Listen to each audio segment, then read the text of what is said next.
I first heard them a week ago. It was past midnight, the kind of hour where everything feels heavier, like the darkness has weight, like the silence has presence. I was lying in bed, phone in hand, mindlessly scrolling through social media when I heard it.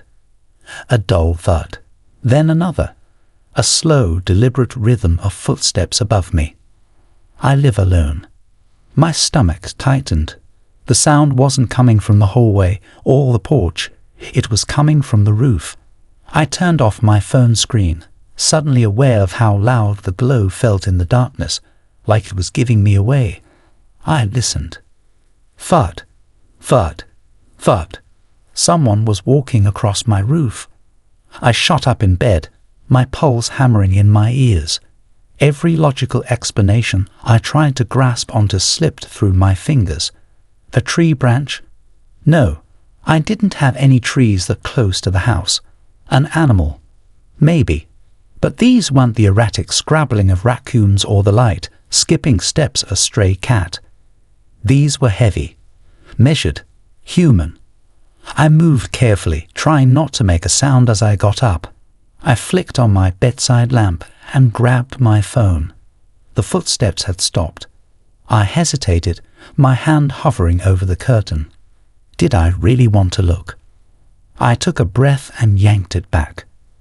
Nothing. The night outside was still, the backyard stretching into a dark abyss. No movement, no shadows. I waited for the sound to return, but it never did. Eventually, after an hour of listening to nothing, I convinced myself it was my imagination and went back to bed. The next night, they came again. This time, I was ready.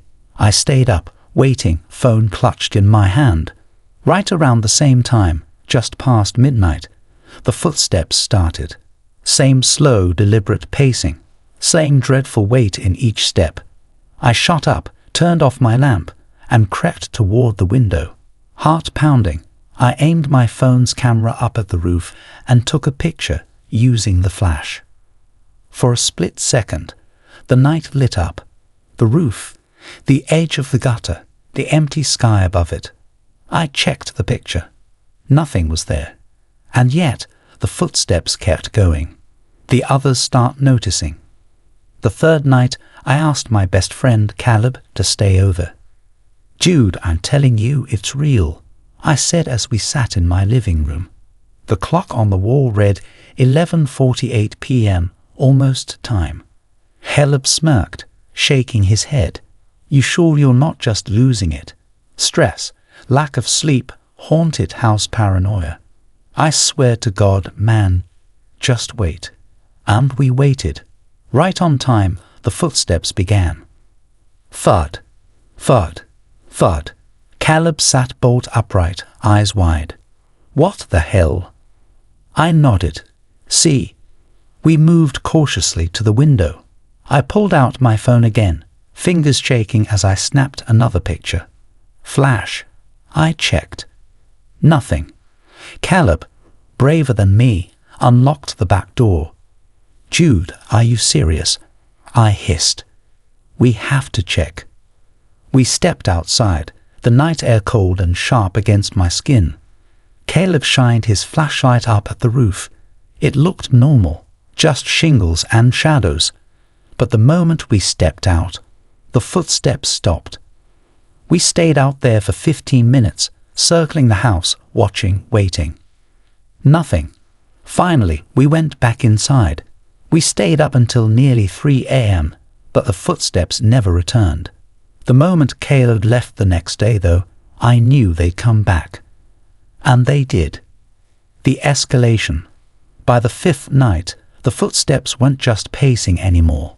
They were stopping directly above my bedroom, just standing there, waiting. I couldn't take it. I needed help. That's when I called Mrs. Moreno. Mrs. Moreno has lived next door for years, an older woman who knows everything about this neighborhood. She was the type to leave fresh-baked cookies on your porch for no reason, but also the type who would straight up tell you if your house was cursed. When I told her about the footsteps, she didn't laugh.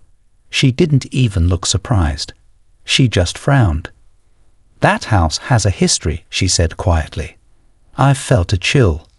"What do you mean?" She hesitated, then sighed. "It's probably nothing, but years ago, before you lived there, a man used to own that house. A loner, kept to himself. One day he just disappeared." I swallowed. Disappeared. Vanished without a trace. Some say he left town. Others say he never left. My stomach turned. "And the roof?" She hesitated again. Then, in a lower voice, she said, "They say he liked to sit up there. At night. Watching. Waiting." A chill slithered down my spine. That night, I hardly slept. I kept thinking about that man. If he never left, then where did he go? And who or what was walking on my roof every night? I had to know. So on the 6th night, I made a decision. I was going up there. I didn't tell anyone what I was planning to do. Not Caleb, not Mrs. Moreno. No one. Because deep down I knew what they'd say. "Don't go up there. Don't mess with it." But I couldn't just sit in my room like a scared little kid anymore. I had to see what was on my roof with my own eyes. So, that night I prepared. I grabbed a flashlight, put on my thickest jacket, and made sure my phone was fully charged. Then, just before midnight, I moved a ladder from the garage to the side of the house. I stood at the base of it, staring up at the roof, my breath coming in sharp, cold bursts. The air felt wrong. Too still, too expectant, like the night itself was holding its breath. And then, right on time, thud, thud, thud. The footsteps started. I gritted my teeth, placed my foot on the first rung, and climbed. Face to face with the unknown. My heart pounded so hard I could hear it in my ears. Every step up the ladder felt like it took an eternity. My flashlight clutched in a white-knuckled grip. When I reached the top, I hesitated, then slowly, carefully lifted my head above the roofline. Nothing. The roof was empty. Just dark shingles stretching across the house, silvered by the moonlight. But I knew what I heard. I pulled myself up the rest of the way and crouched there, scanning the area. The air was colder up here, biting against my skin. I shined the flashlight along the rooftop, sweeping it left and right. Still nothing. But then, a sound. Not footsteps this time, something softer, a whisper of movement behind me. I turned so fast I nearly lost my balance. And that's when I saw them. 2 deep, black impressions on the shingles, like someone had just been standing there. But no one was there now. I stared, frozen, as the indentation slowly lifted, as if invisible feet were rising off the surface. I felt something shift in the air behind me. I turned, and saw nothing. Just empty space, just the cold night sky. But I knew in that moment that I wasn't alone. Something was up here, and it was watching me. It's not just footsteps anymore. I scrambled back toward the ladder, practically throwing myself down the rungs.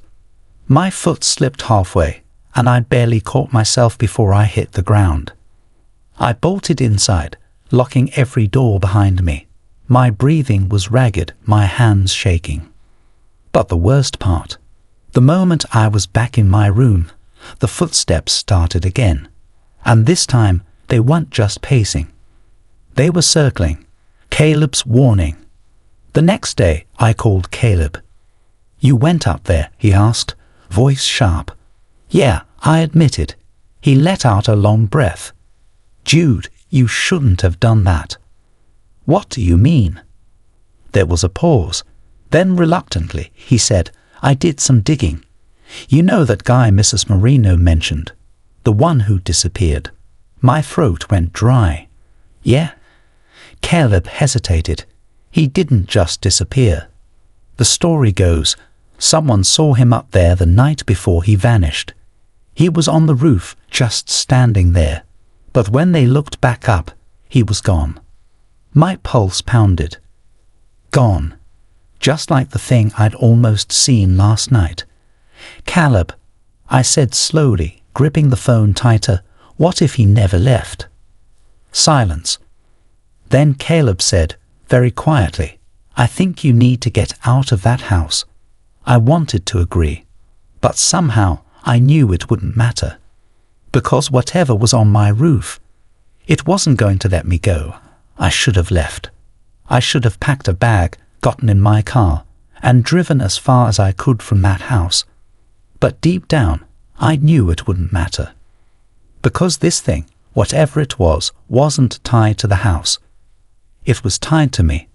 I realized that on the 7th night, because that was the night the footsteps followed me. Nowhere is safe. After Caleb's warning, I couldn't stay there anymore. I grabbed a bag, threw in some clothes, and left without even turning off the lights. My plan was simple: crash at a cheap motel, get some distance, and figure things out from there. By the time I checked in, it was almost midnight. I stood in the middle of the motel room, staring at the bed. The TV was on, playing some late-night infomercial, but I wasn't watching. Because I was listening, waiting, and then, thud, thud, thud. My stomach dropped. The footsteps were on the motel roof. A sick, cold fear spread through me. It hadn't stayed at the house. It had followed me. I grabbed my phone and did the only thing I could think of. I called Mrs. Moreno. She picked up on the second ring. "I was wondering when you'd call," she said. I could hear something in her voice, not surprise, not disbelief, but expectation. The truth about the disappearance. "Mrs. Moreno," I said, forcing my voice to stay steady, "I need you to tell me the truth. What happened to the man who used to live here?" Silence. Then finally she spoke. "His name was Alan Grayson," she said. "He moved into that house alone years ago. Nice man, but odd. He always talked about the roof, how he couldn't sleep unless he was out there, how it made him feel safe." My pulse pounded. Safe from what? She sighed. "That's the thing. He never said, just that something watched him from up there. And then, one night, he disappeared." I swallowed. "But he didn't really disappear, did he?" Mrs. Moreno hesitated. "No, not in the way people think." The motel room suddenly felt too small. I moved toward the window, my fingers tightening around my phone. "What do you mean?" She took a breath. "People say they still hear him. Late at night. Walking. Watching. Waiting." A sharp knock at my motel door made me jump. I turned, heart hammering. I wasn't expecting anyone. The knock came again. Slow, heavy. Thud, thud, thud. Like footsteps. I stepped closer, every nerve in my body screaming at me to stop. Then, just as I reached for the peephole, the footsteps on the roof moved. And they were coming down the wall. It wants me to see, my breath caught in my throat. Whatever this was, it didn't just want to scare me. It wanted me to look. I stumbled back as the heavy thuds moved lower. Closer. The motel door creaked as if something pressed against it from the other side. And then, a whisper, right by the door. 2 words. "Look up." I ran. Nowhere left to run. I didn't stop. I didn't think. I just grabbed my bag, tore open the window, and climbed out. I ran across the parking lot, gasping for breath, my legs numb with fear. I jumped into my car, hands shaking as I turned the key. The engine roared to life, and I peeled out onto the highway, speeding into the night. I drove for miles, my eyes flicking up to the rearview mirror over and over. Nothing, just the empty road behind me. But I knew better. I could still feel it. It wasn't gone. It was waiting. Because now, No matter where I went, no matter how far I ran, I would always hear those footsteps on the roof. I don't remember how long I drove that night. Hours, maybe. The darkness stretched on endlessly, the highway swallowing mile after mile beneath my tires. But no matter how far I went, the feeling never left me. That unbearable sense of being watched. I kept checking the rearview mirror, half expecting to see something perched on top of my car, some shadowy figure clinging to the roof, but there was nothing. Only the road, only the silence. And then, right around 3 a.m., I made a mistake. I pulled over. A bad decision. It was exhaustion, I think. My eyes burned, my limbs felt leaden, and my thoughts were starting to slip. I just needed a break, just a few minutes to breathe, to think.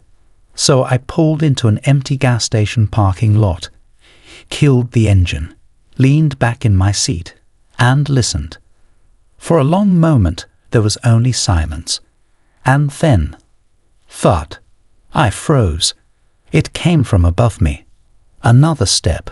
Thud. Thud. It was on the roof of my car. My pulse pounded against my skull. My hands locked around the steering wheel. My breath felt too loud, too sharp. I didn't move. I didn't blink. I just sat there, staring straight ahead, afraid that if I moved, if I even breathed too hard, it would know. And then, tap, tap, tap. My breath caught. It wasn't footsteps this time. It was fingertips, right above my head, pressing against the metal, sliding, scraping, like something was feeling for a way inside. And then slowly, it started moving toward my windshield. I finally see it. My instinct screamed at me to start the car and drive, but I couldn't move. My limbs refused to work. I just sat there as the sound moved closer. Tap, tap, tap. My breath hitched as the first shadow stretched down the glass. It wasn't a hand. It wasn't even a shape. It was wrong. The kind of wrong your brain refuses to fully comprehend. A twisting, shifting patch of darkness that seemed to stretch from nowhere. No body, no form, just something there, something bleeding down the windshield like a shadow that had come alive. And then I saw its face, if you can even call it that. A hollow, stretched out thing, like a human face pressed too hard against glass. Featureless, empty, but somehow, impossibly, I could feel it looking at me. My body finally snapped out of its trance. I turned the key. The engine roared to life. I slammed the gas.